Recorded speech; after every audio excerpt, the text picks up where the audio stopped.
Hi అండి, నమస్తే. ఈరోజు వీడియోలో నేను చూపించబోయే రెసిపీ వచ్చేసి చేపల పులుసు.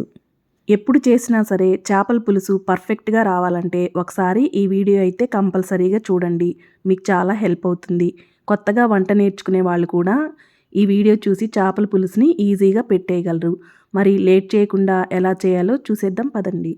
ముందుగా చింతపండుని నానబెట్టుకోవాలి కాబట్టి మనకి ఎక్కువ టైం ఉంటే మనం చన్నీళ్ళు వేసి చింతపండుని నానబెట్టుకోవచ్చు. లేదు మనం త్వరగా చేయాలి అనుకుంటే కొద్దిగా వేడి నీళ్ళు పోస్తే త్వరగా చింతపండు నానిపోతుంది.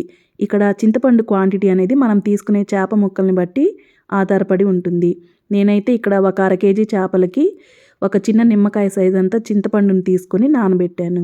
చేపల పులుసులో పులుపు అనేది కరెక్ట్గా ఉంటే కూర టేస్ట్ అనేది చాలా బాగుంటుంది. ఇప్పుడు ఒక అర కేజీ వరకు చేప ముక్కల్ని తీసుకొని వీటిని శుభ్రంగా పసుపు, ఉప్పు అలాగే నిమ్మకాయ కూడా వేసి 4-5 సార్లు కడిగి పెట్టుకోవాలి. ఈ విధంగా తీసుకున్నటువంటి చేప ముక్కల్లోకి కొద్దిగా ఉప్పు, కొద్దిగా పసుపు అలాగే కొద్దిగా కారం వేసుకొని వీటన్నిటిని మిక్స్ చేసుకొని పెట్టుకోవాలి. ఇప్పుడు ఈ కూర కోసం ఒక మసాలాని ప్రిపేర్ చేసుకోవాలి కాబట్టి స్టవ్ ఆన్ చేసి ప్యాన్ పెట్టుకొని ఇందులోకి 4 ఎండుమిర్చి, 1 స్పూన్ ధనియాలు, 1/2 స్పూన్ జీలకర్ర, కొద్దిగా మెంతులు వేసుకోవాలి.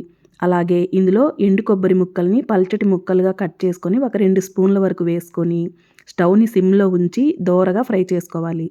ఇలా ఫ్రై చేసుకున్న వీటిని చల్లారిన తర్వాత ఒక మిక్సీ జార్లో తీసుకుని మెత్తటి పౌడర్ లాగా గ్రైండ్ చేసుకోవాలి.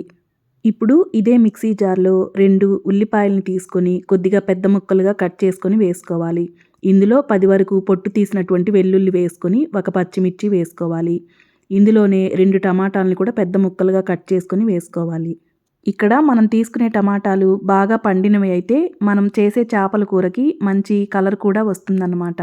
ఇప్పుడు వీటన్నిటిని మిక్సీ జార్లో ఇలా పేస్ట్ లాగా గ్రైండ్ చేసుకోవాలి. ఇప్పుడు స్టవ్ ఆన్ చేసి మనము చేపల కూర వండడానికి ఎప్పుడైనా సరే వెడల్పుగా ఉండేటటువంటి గిన్నెని తీసుకోవడం వలన మనకి చేప ముక్కలు అనేవి విరగకుండా పర్ఫెక్ట్గా వస్తాయన్నమాట.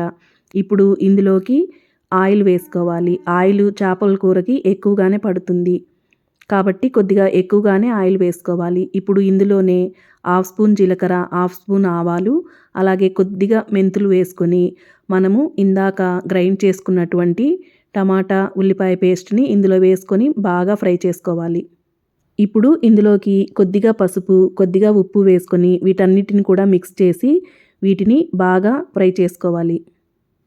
మనం వేసినటువంటి ఈ టమాటా ఉల్లిపాయ పేస్ట్ అంతా కూడా కొద్దిగా దగ్గర పడేంత వరకు మనము ఫ్రై చేసుకోవాలి.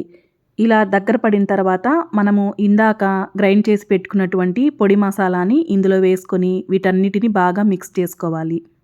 ఇలా బాగా ఫ్రై చేసుకొని దగ్గర పడిన తర్వాత ఇందులోకి ముందుగా నానబెట్టినటువంటి చింతపండు పులుసుని ఒక 1/4 వరకు పోసుకొని కొద్దిగా పక్కన పెట్టుకోవాలి. ఒకవేళ మనకి పులుసు కొద్దిగా అడ్జస్ట్ అవ్వకపోయినా చివరిలో వేసుకోవచ్చు. ముందుగానే వేసుకుంటే ఎక్కువైతే మళ్ళీ టేస్ట్ అనేది బాగుండదు కాబట్టి. చింతపండు పులుసు పోసిన తర్వాత ఇలా దగ్గర పడి మనకి ఈ విధంగా ఆయిల్ సపరేట్ అయిన తర్వాత ఇందులోకి 1 గ్లాసు నీళ్లు పోసుకోవాలి. ఇప్పుడు దీనంతటిని ఒకసారి కలుపుకున్న తర్వాత మనకి ఇక్కడ ఉప్పు, కారం, పులుపు సరిపోయిందో లేదో ఒకసారి టేస్ట్ చేసుకొని ఏదైనా తక్కువైతే ఇక్కడ యాడ్ చేసుకోవచ్చు. కొంతమంది చేపల కూర తినేటప్పుడు మధ్యలో ఈ టమోటాలు, ఉల్లిపాయలు తగులుతూ ఉంటే ఇష్టపడరు కాబట్టి ఈ విధంగా మిక్సీకి వేసుకోవడం వలన మంచి గ్రేవీ అనేది తయారవుతుంది. ఇప్పుడు ఇలా నీళ్లు పోసుకున్న తర్వాత ఇందులోకి మనం తీసుకున్న చేప ముక్కల్ని వేసుకొని ఇందులోనే 2 రెమ్మల వరకు కరివేపాకు కూడా వేసుకోవాలి.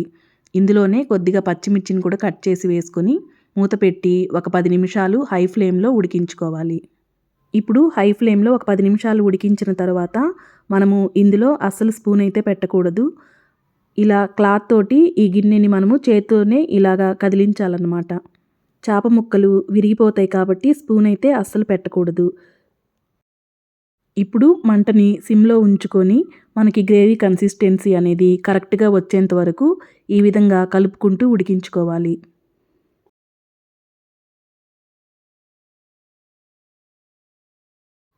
చేపల పులుసు అంటే మనకి గ్రేవీ అనేది మరీ థిక్గా ఉన్నా కూడా బాగుండదు కాబట్టి ఈ విధంగా కొద్దిగా పలుచగా ఉన్నప్పుడే మనము స్టవ్ ఆఫ్ చేసుకోవాలి.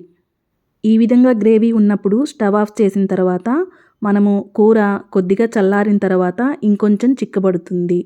చేపల పులుసు ఎప్పుడైనా సరే చేసిన వెంటనే అస్సలు తినకూడదు.